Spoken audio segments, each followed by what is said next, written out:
Marijuana in our schools is a disturbing idea to most people. But for a 5-year-old girl and her parents in Santa Rosa, California, it's a welcomed relief. John Blackstone reports on how it's making it possible for one kindergartner to stay in school and perform at her best.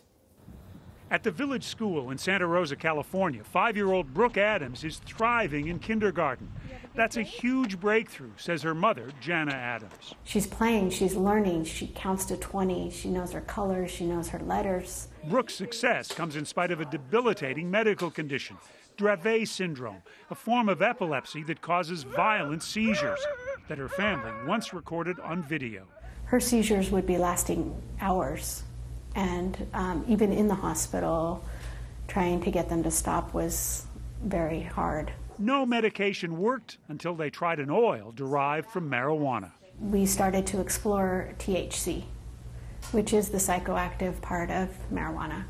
But that is actually what her body needs to stop the seizures. But when it came time for Brooke to go to kindergarten, the school district put up a roadblock. Our concerns really were more from both state and federal government levels. Were we breaking any laws in having her medication on campus? Cannabis that she takes is an oil tincture.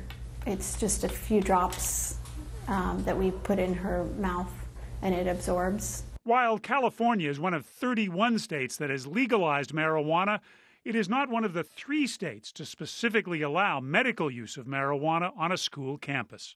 Medical marijuana is legal in California. Why could the school district say, no, you can't have this medication in school? The school district took the position that essentially both California state law and federal law prohibited the use of cannabis on campus. Attorney Joe Rogaway, who specializes in marijuana law, represented Brooke's family in a lawsuit challenging the school's ban on her medication. If the judge didn't rule in our favor, we could have had to pull her out of school.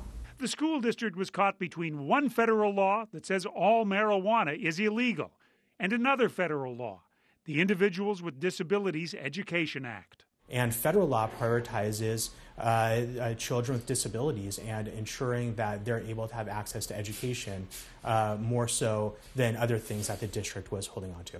The California judge ruled that under both federal law and California law, Brooke must be allowed to be treated with medical marijuana in school. I mean, she's learning and she's growing, and without cannabis, she would not be that way today. A drug many still consider a danger is seen by Brooke's family as a lifesaver. For CBS This Morning Saturday, John Blackstone, Santa Rosa, California.